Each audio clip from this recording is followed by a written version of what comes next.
You know, sometimes the strongest partnership can crumble in minutes, not with wars, not with sanctions. It breaks with one meeting, one refusal, one man who looks power in the eye and says no. And tonight, we're diving into that moment. The moment when Donald Trump did something unprecedented. He didn't blame a country. He didn't blame policies. He blamed one Indian. In his own words, that single person destroyed America-India relations. So who is this man? What happened in that room where cameras weren't allowed? And how did one conversation change the trajectory of two superpowers? This isn't about trade numbers or defense deals. This is raw. This is personal. This is about the collision between American expectations and Indian pride. This is about one voice that refused to bend and made the most powerful man on earth take it personally. So stick with me, because once you hear what really went down behind those closed doors, you'll never see global politics the same way again. Look, it wasn't that long ago when India was just another developing country. That's the polite way the West used to say, not important. They saw poverty, they saw chaos, they saw a nation grateful for whatever attention it got from the big players.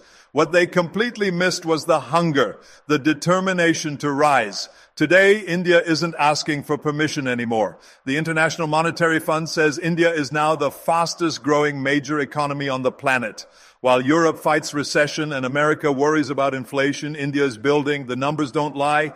GDP growth is outpacing Germany, Japan, even the U.S. itself. This isn't just recovery, this is dominance.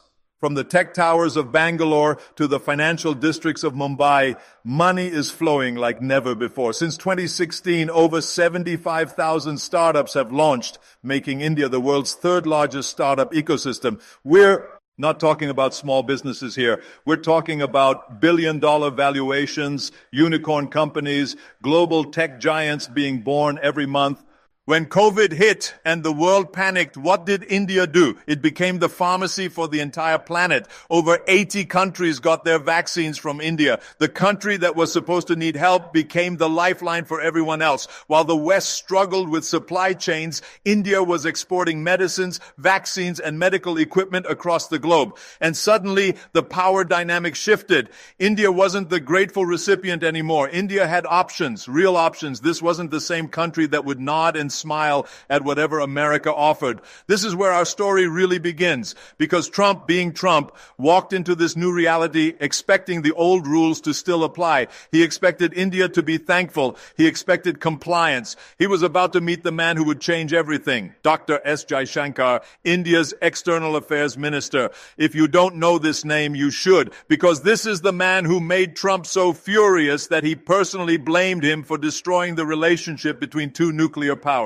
Jaishankar isn't your typical diplomat. He doesn't do small talk. He doesn't flatter egos. He walks into rooms representing 1.4 billion people and he acts like it. Sharp, strategic, and completely unimpressed by American pressure tactics.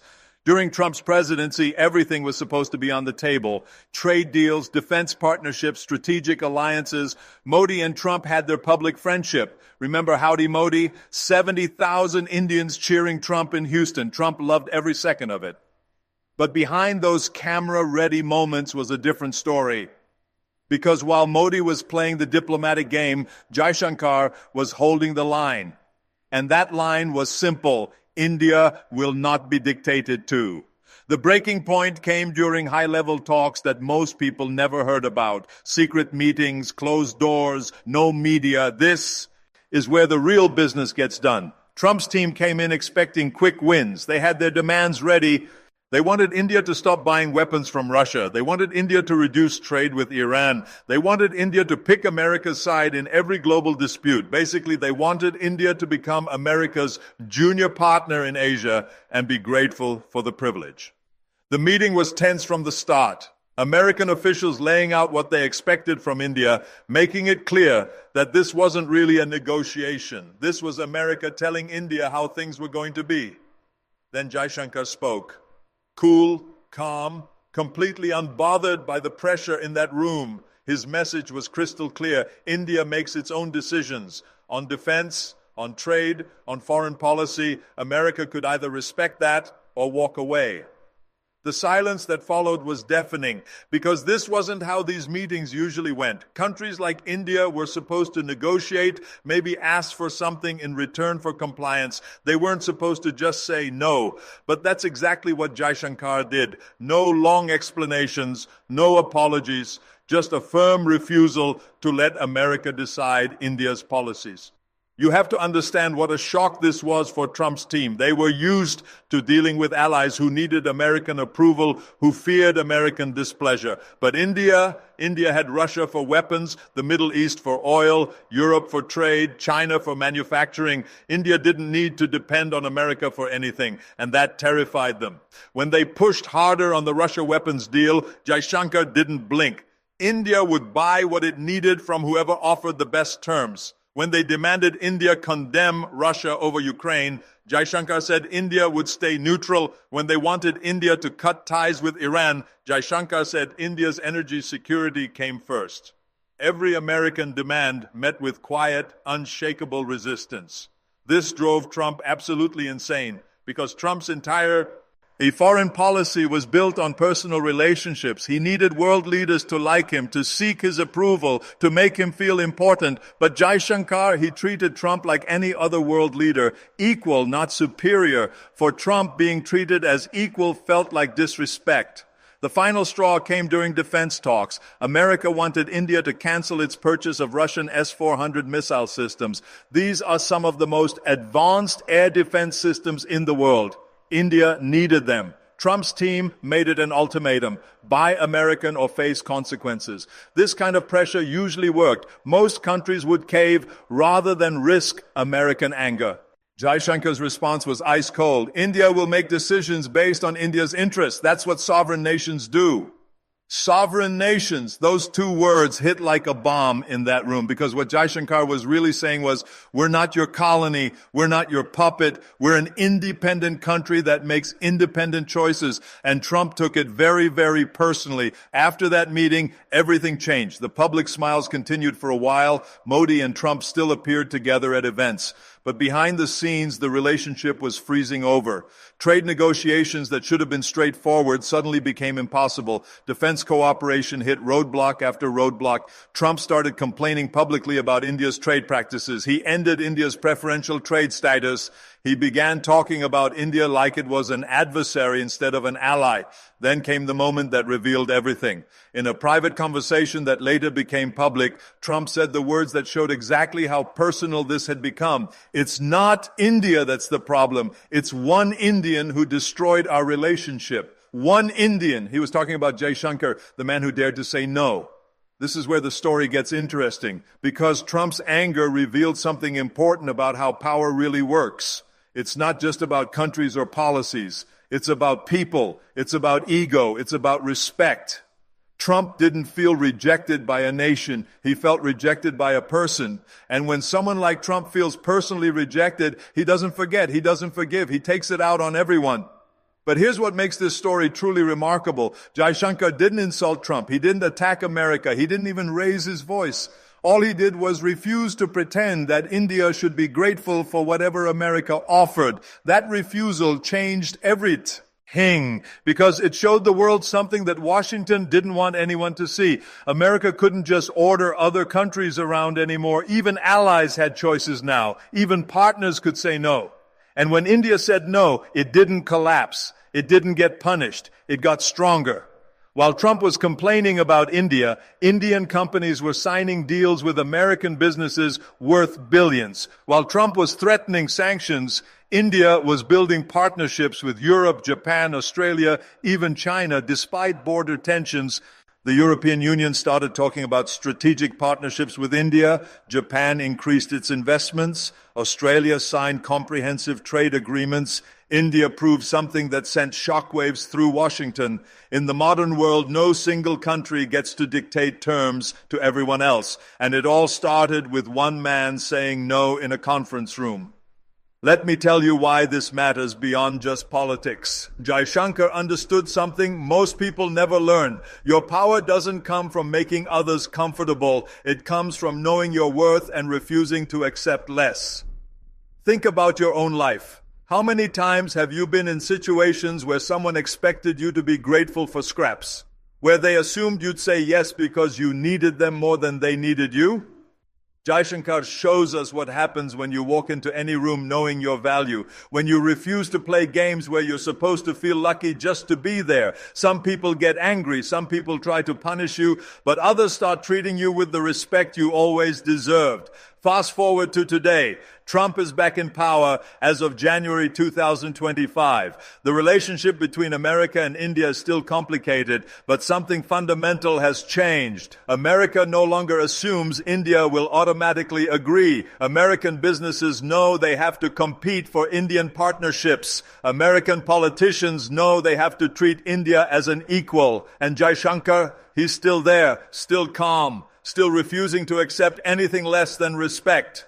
The man Trump blamed for destroying the relationship became the architect of India's new global position, a position where India doesn't choose sides in other people's fights, where India makes its own decisions, where India partners with everyone but belongs to no one. This is strategic autonomy, and it drives traditional powers crazy because it means you can't be controlled, can't be predicted, can't be taken for granted.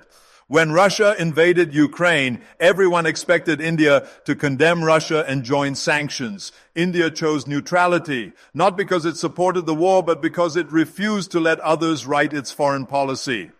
When China and India had border clashes, everyone expected India to automatically align with America. Instead, India handled it directly while maintaining trade with both countries.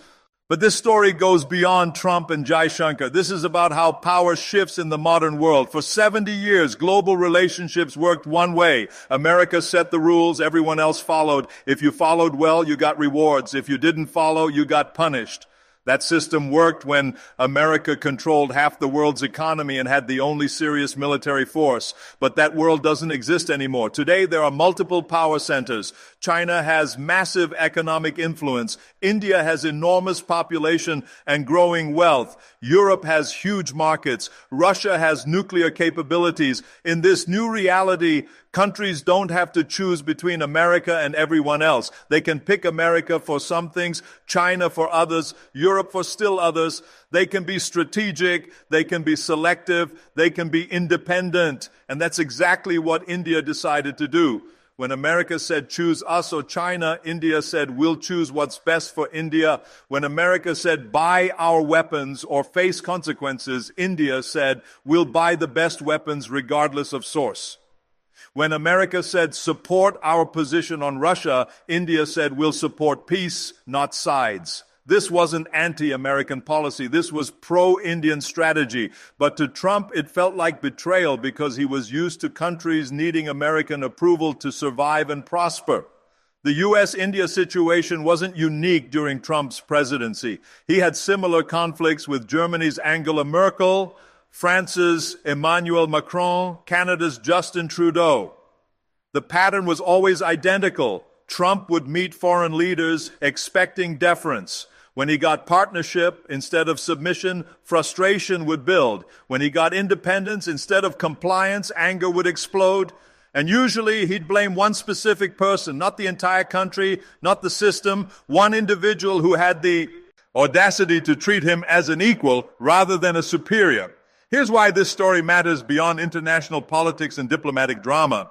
It's about how power works in your personal life. Every single day you walk into situations where people expect you to accept less than you deserve. Your boss who wants longer hours for the same salary. Your client who demands more work for the same payment. Your relationships where you're expected to compromise your values to keep others comfortable. In those moments, you face the same choice Jaishankar faced. Accept unequal terms to maintain peace, or demand equal treatment and risk losing the relationship entirely. Most people choose the first option. They accept less because they fear losing what they have. They stay quiet because they fear conflict. They compromise their principles because they fear consequences. But here's what Jaishankar understood that most people miss completely. Sometimes relationships aren't worth keeping if they require you to accept less than you deserve. Sometimes peace isn't worth maintaining if it requires silence about unfairness. Sometimes safety isn't worth preserving if it demands compromising your core values. When Jaishankar said no to Trump, he wasn't trying to be difficult or stubborn. He was demanding to be respected as an equal. And respect can never be given as charity. Respect must be earned through strength. Sometimes earning respect requires risking rejection completely. The people who shape history, who change industries, who build movements, who create lasting legacies, they're not the ones who always say yes to everything. They're the ones who know exactly when to say no. They understand that some relationships are only valuable on equal terms. They would rather walk away from bad deals than accept bad deals. They measure success not by what they avoid losing, but by what they refuse to tolerate. So the next time someone questions your worth, your position, your right to equal treatment, remember this exact moment. One diplomat, one conversation, one stand that changed global dynamics forever. Because that's how real change happens. That's how nations rise from followers to leaders. And that's how individual voices can echo across the entire world. You don't have to fight loudly to be powerful. You just have to know exactly who you are and what you won't compromise.